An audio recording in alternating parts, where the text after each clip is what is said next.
नमस्कार, आप देख रहे हैं युग करवट न्यूज और आपके साथ मैं हूं शोभा भारती। पेश है आज का हमारा न्यूज बुलेटिन। आइए नजर डालते हैं आज के हेडलाइंस पर। एमएलसी चुनाव में भाजपा की बड़ी जीत, लेकिन वाराणसी में भाजपा हारी। हिंडन पाल में 3 लाख की लूट, महिला से फोन छीना। और कविनगर इंडस्ट्रियल एरिया में कंपनी में लगी आग। आज की सबसे बड़ी खबर यह है कि एमएलसी चुनाव में भाजपा ने बड़ी जीत हासिल की है। इनमें से 24 सीटों पर भाजपा का परचम लहराया है, मगर प्रधानमंत्री के लोकसभा क्षेत्र में भाजपा हार गई है। मेरठ गाजियाबाद सीट पर भी भाजपा ने बड़े अंतर से जीत दर्ज की है।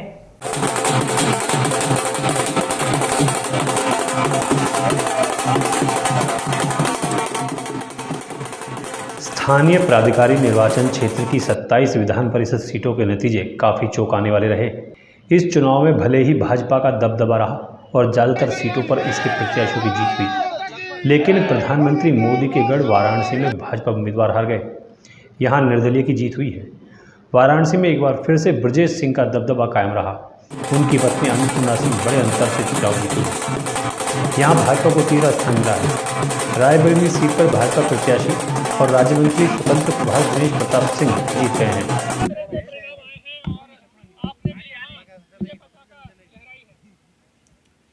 ये विजय पताका मेरे अकेले की नहीं है, ये भारतीय जनता पार्टी के संगठन की और कार्यकर्ता की जीत है।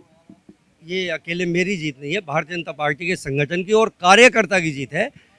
जिस तरीके से भारतीय जनता पार्टी के कार्यकर्ताओं ने मनोबल से, शक्तिशाली तरीके से और ईमानदारी से इस चुनाव को लड़ाया, उनको मैं नतमस्तक होकर नमन करता हूँ। देवरिया कुशीनगर एमएलसी सीट से सपा प्रत्याशी कफील खान हार गए हैं।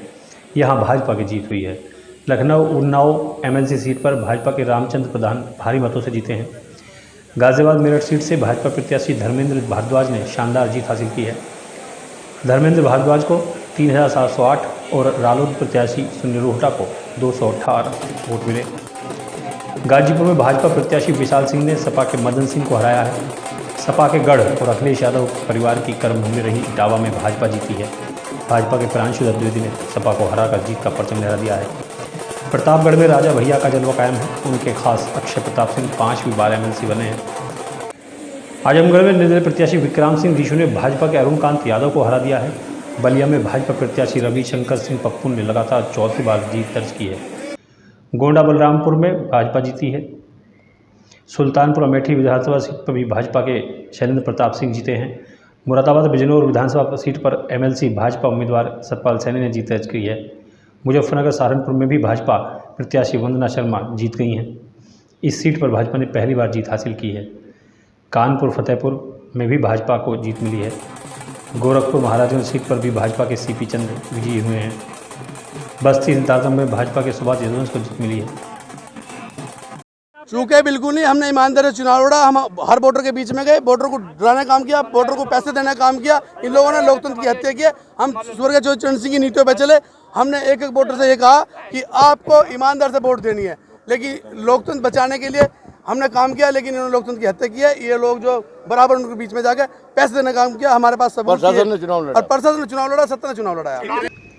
ब्यूरो रिपोर्ट करवट। कचहरी परिसर में मंदिर और चैम्बर तोड़े जाने के विरोध में आज भी हंगामा हुआ। वकीलों ने डीएम कार्यालय के गेट पर कब्जा जमा लिया। नाराज वकीलों को डीएम ने समझाया और आगे इस तरह की कोई कार्रवाई नहीं करने का आश्वासन दिया है। पुलिस प्रशासन, वकील एकता। रविवार शाम को कचहरी में वकीलों के चैम्बर और एक अर्धनिर्मित मंदिर को तोड़े जाने के विरोध में सैकड़ों अधिवक्ताओं ने जिला मुख्यालय पर प्रदर्शन किया। प्रदर्शन के दौरान अधिवक्ताओं ने पुलिस प्रशासन की इस कार्रवाई का तीखा विरोध जताया है।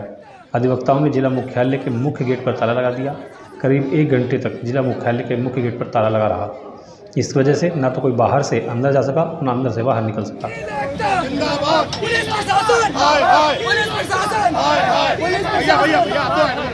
बाद में बार एसोसिएशन के अध्यक्ष योगेंद्र कौशिक के नेतृत्व में अधिवक्ताओं के एक दल ने डीएम राकेश सिंह से चैम्बर तोड़े जाने को लेकर चर्चा की। बार एसोसिएशन के अध्यक्ष ने कहा कि जिस तरह रविवार शाम को पुलिस और प्रशासन ने 2 चैम्बर और एक अर्धनिर्मित मंदिर और ढाबे को तोड़ दिया, उसे लेकर अधिवक्ताओं ने रोष किया।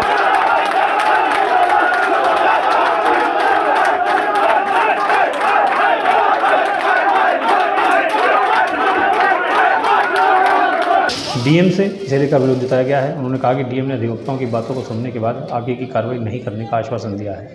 प्रदर्शन में 200 से अधिक अधिवक्ताओं ने भाग लिया था। ब्यूरो रिपोर्ट, करवट। गाजियाबाद में अपराध रुकने का नाम नहीं ले रहे हैं। मंगलवार की सुबह हिंडन पार क्षेत्र में बदमाशों ने एक आदमी से 3 लाख रुपए लूट लिए तो इंदिरापुरम में एक महिला से मोबाइल फोन लूट लिया गया।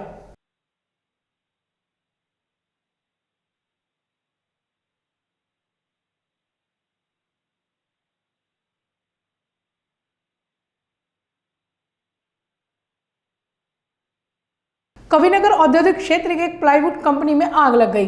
अग्निशमन विभाग की 8 गाड़ियों ने आग पर काबू पाया। जिस समय यह घटना हुई वहां 30 से ज्यादा कर्मचारी काम कर रहे थे। थाना अंतर्गत बुलंदशहर इंडस्ट्रियल एरिया में ये प्लाई की फैक्ट्री, इसमें आग लगने की सूचना मिली। तत्काल फायर सर्विस की 5 गाड़ियाँ भेजी गई। आग को नियंत्रित कर लिया गया है। आग को फैक्ट्री के अन्य हिस्से में फैलने से रोक दिया गया है। अगले हिस्से में थोड़ा हिस्सा प्रभावित हुआ है, जिसको इन तरफ से घेर करके बुझाने की कार्रवाई की जा रही है। किसी तरह कोई जनहानि नहीं। 16 अप्रैल को हनुमान जन्मोत्सव मनाया जाएगा। गाजियाबाद में इसके लिए बड़े पैमाने पर तैयारी शुरू कर ली गई है। इस बार घंटाघर रामलीला मैदान में 11,000 किलो का लड्डू चढ़ाया जाएगा। कार्यक्रम का आयोजन एप्स फाउंडेशन और लॉयंस क्लब मिलकर कर रहे हैं। एप्स फाउंडेशन और सहयोगी संस्था लाइसेंस क्लब हनुमान जन्मोत्सव मनाएगा। फाउंडेशन के महासचिव अभिषेक कौशिक व विश्व ब्राह्मण संघ के प्रवक्ता बीके शर्मा हनुमान ने प्रेस वार्ता में यह जानकारी दी। कार्यक्रम कर रहे हैं जिसमें हम लोग बाबा बजरंग देव भी कहा जाता है, हनुमान जी को, ये भी उनका नाम है। हनुमान जी अजर और अमर है। जिस प्रकार उनकी जयंती नहीं होती, उनका जन्मोत्सव होता है, तो इस बार ये जो जन्मोत्सव हम मनाने जा रहे हैं ये कुछ विशेष प्रकार से मनाए हैं। उन्होंने कहा कि हनुमान जन्मोत्सव के मौके पर रामलीला मैदान घंटाघर पर 11,000 किलो का एक लड्डू चढ़ाया जाएगा। यह जन्मोत्सव शनिवार 16 अप्रैल को रामलीला मैदान में संपन्न होगा। और इसकी विशेषता ये है कि 11 टन यानी 11,000 किलो का एक विशाल लड्डू बनाया जा रहा है और इस विशाल लड्डू का भोग बाबा को 16 अप्रैल को लगाया जाएगा। ये भोग लगाने से पहले हम एक विशाल कलश यात्रा निकालेंगे जो दुर्गेश्वर नाथ मठ से शुरू होगी और विस्तार करेगी हमारे रामलीला मैदान घंटाघर में। ये कलश यात्रा लगभग 2:30 से शुरू करेंगे हम लोग और 3:30 में हम लोग इसको विश्राम देंगे घंटाघर रामलीला मैदान में। सबसे पहले श्री दुधेश्वरनाथ महादेव मठ मंदिर से भव्य कलश यात्रा निकाली जाएगी। रामलीला मैदान में कलश यात्रा का विश्राम होगा। रामलीला मैदान में 1 लाख हनुमान चालीसा का पाठ किया जाएगा। लड्डू का भोग लगाने के बाद प्रसाद का वितरण होगा। ब्यूरो रिपोर्ट, यू करवट। गाजियाबाद जनपद का नाम बदलने की मांग फिर से उठ रही है। आज कई सामाजिक संस्थाओं ने जिला अधिकारी कार्यालय पर प्रदर्शन कर इस मांग को फिर दोहराया है। रसम जैसी कई संस्थाएं भी इस प्रदर्शन में शामिल रही। नाम बदल दो, नाम बदल दो, गाजियाबाद का नाम बदल दो, नाम बदल दो, नाम बदल दो। कई संगठनों से जुड़े कार्यकर्ताओं ने मुख्यमंत्री के नाम एक ज्ञापन डीएम को सौंपकर गाजियाबाद का नाम बदलने की गुजारिश की है। इस अभियान के संयोजक संदीप त्यागी रसम ने कहा कि उनकी ओर से चलाए जा रहे अभियान के साथ 20 से अधिक संगठन जुड़ गए हैं। इस संगठनों के अलावा 128 संगठनों ने पूर्व में भी ज्ञापन सौंपकर नाम परिवर्तन की आवाज़ उठाई है। 1740 में गाजीउद्दीन ने यहाँ हमला किया और जो यहाँ स्थानीय निवासी थे उन सबको उजाड़ा और उसने अपने नाम के साथ इस शहर का नाम गाजीउद्दीन नगर रखा। इस शहर को बसाने में उस व्यक्ति का कोई योगदान नहीं है। अगर कोई योगदान है तो नकारात्मक है, सकारात्मक योगदान कोई नहीं। ऐसे अत्याचारी और हत्यारे प्रवृत्ति के व्यक्तित्व का यहाँ महिमा मंडन करता हुआ यह नाम हमारे बलिदानी पूर्वजों का अपमान है और हत्यारी संस्कृति को कहीं बढ़ावा देता हुआ लगता है। तो इसलिए हम सब संगठनों ने मिलके 128 संगठन इस पे ज्ञापन दे चुके हैं अब तक माननीय मुख्यमंत्री जी को जिलाधिकारी के माध्यम से। 1 लाख से ऊपर लोगों ने मिस्ड कॉल पे समर्थन इस विषय का किया है। 100 हवन की श्रृंखला चली। 100 हवन में 100 के 100 वार्डों में एक हवन इस विषय पर हुआ और सबने एक मत से इस बात को कहा है कि इस गाजियाबाद से गाजी शब्द का हटना बहुत ज़रूरी है। आपसी भाईचारे के लिए वास्तव में ये बहुत ज़रूरी है। और हम सभी लोग, सभी संस्थाएं मिलकर संदीप त्यागी जी ने जो मांग उठाई है, इसका गाजी शब्द यहाँ से हटना चाहिए। ये वास्तव में एक हत्यारा, लुटेरा, बलात्कारी का नाम है।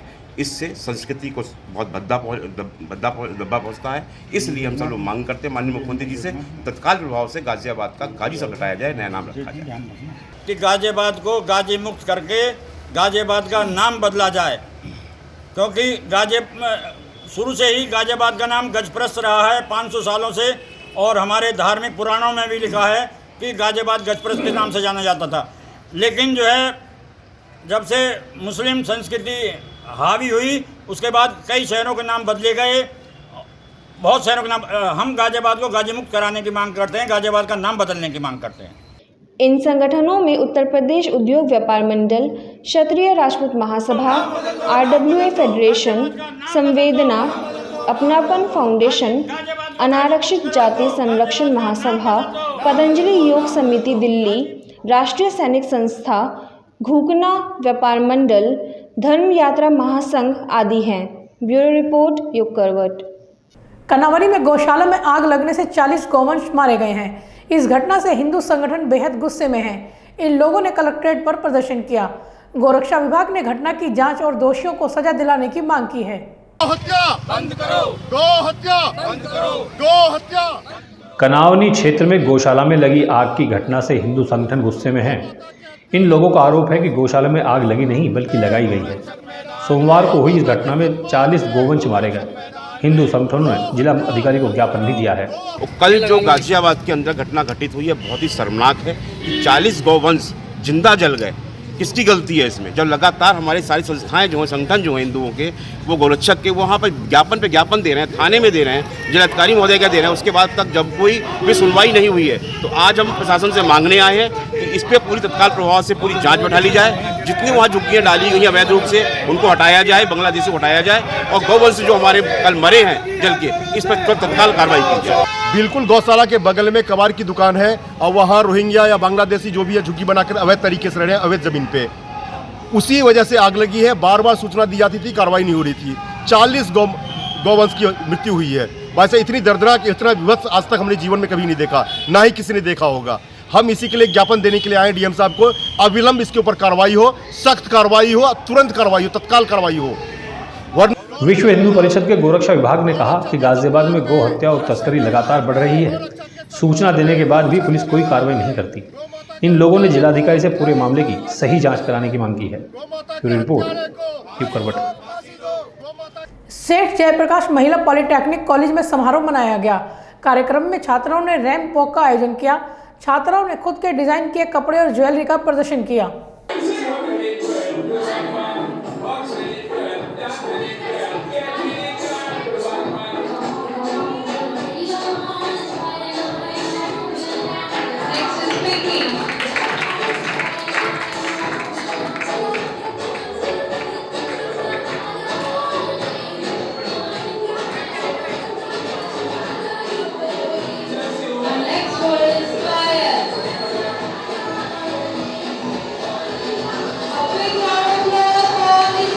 जयप्रकाश मुकुंदलाल पॉलिटेक्निक कॉलेज में लेदर ड्रेस एवं ज्वेलरी शो का आयोजन किया गया। कॉलेज की छात्राओं ने खुद से तैयार की ड्रेस पहनकर रैंप वॉक कर सभी का मन मोह लिया। कार्यक्रम की शुरुआत गणेश वंदना से की गई। लेदर ड्रेस शो की थीम गंतम वस्त्रम रखी गई, जिसमें fashion designing and garment technology की अंतिम वर्ष की छात्राओं ने ड्रेस डिज़ाइन की। रैंप पर छात्राएँ खुद से तैयार एक से बढ़कर डिज़ाइन ड्रेस में पहुंची और फिल्मी गीतों की धुन पर वॉक किया।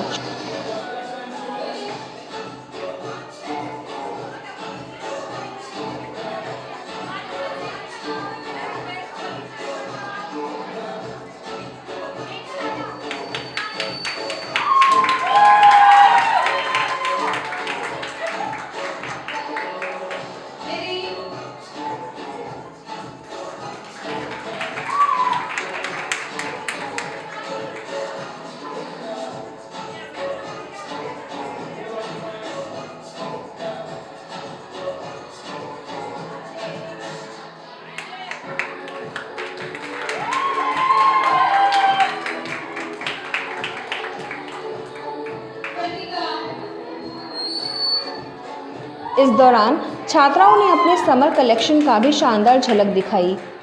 रैंप वॉक के दौरान छात्राओं ने सांस्कृतिक कार्यक्रमों की प्रस्तुति देकर समा बांध दिया। छात्राओं ने लोक नृत्य से लेकर फिल्मी गीतों पर बेहतरीन प्रस्तुति दी।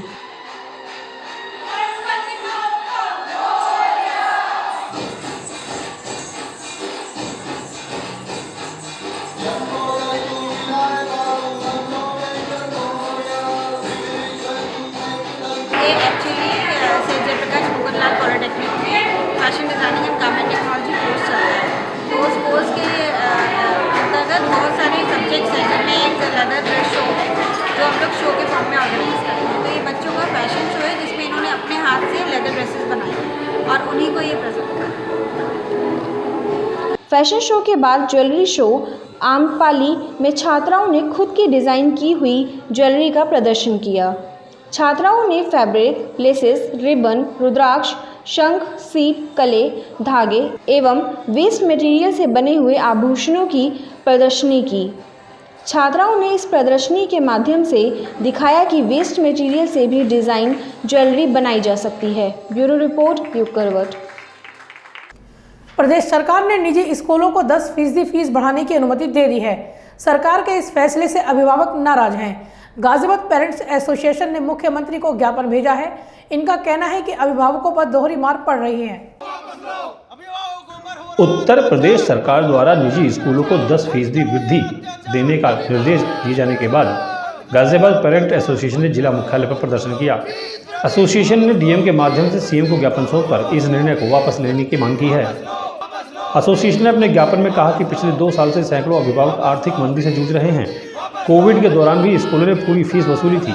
अब जीवन थोड़ा पटरी पर आना शुरू हुआ तो सरकार ने 10% की फीस वृद्धि का आदेश देकर स्कूलों को लूट करने की छूट दे दी है। आज गाजियाबाद पेरेंट एसोसिएशन ने मुख्यमंत्री जी के नाम एक जिलाधिकारी जी को ज्ञापन सौंपा है और इस ज्ञापन के माध्यम से उत्तर प्रदेश के मुख्यमंत्री जी से जो अभी 2 दिन पहले सभी निजी स्कूलों को फीस वृद्धि करने का आदेश जारी किया है प्रदेश सरकार ने, उसको वापस लेने की अपील की है। क्योंकि कोरोना से सभी अभिभावक पीड़ित हैं। एक तरफ जहाँ सरकार 80 करोड़ लोगों को राशन दे रही है, वहीं दूसरी तरफ पेरेंट्स पे आर्थिक बोझ डाल दिया गया है कि इस शिक्षा सत्र में फीस वृद्धि होगी। जबकि आप सभी जानते हैं कि निजी स्कूल वाले पहले ही स्कूल के नाम कॉपी किताब के नाम पे और यूनिफॉर्म के नाम पे खुली लूट मचाए हुए हैं और कोरोना काल में भी स्कूल बंद होने के बावजूद भी पेरेंट्स ने पूरी फीस दी है। तो ये कहां का तुक बनता है कि पेरेंट्स पे ये आर्थिक बोझ डाला जा रहा है। मैं माननीय मुख्यमंत्री जी से गाजियाबाद पेरेंट एसोसिएशन और उत्तर प्रदेश के अभिभावकों के माध्यम से अपील करता हूं कि इस फीस वृद्धि के निर्णय को वापस लिया जाए, क्योंकि अभिभावक इस निर्णय से बहुत आहत हैं। एसोसिएशन ने कहा कि किताब कापियों के नाम पर पहले ही स्कूल लूट रहे हैं। ऐसे में फीस वृद्धि कर अभिभावकों को सरकार ने आर्थिक मार दी है। उन्होंने मांग की है कि तत्काल फीस वृद्धि को वापस लेकर अभिभावकों को राहत दी जाए। कोरोना की चौथी लहर को देखते हुए ऑनलाइन क्लास के अनुसार फीस का निर्धारण किया जाए। ब्यूरो रिपोर्ट, युग करवट। तो फिलहाल आज के लिए इतना ही। गाजियाबाद और आसपास की खबरों के लिए देखते रहिए युग करवट और विस्तार से खबरों को जानने के लिए पढ़िए युग करवट न्यूज़पेपर। सब्सक्राइब कीजिए युग करवट। नमस्कार।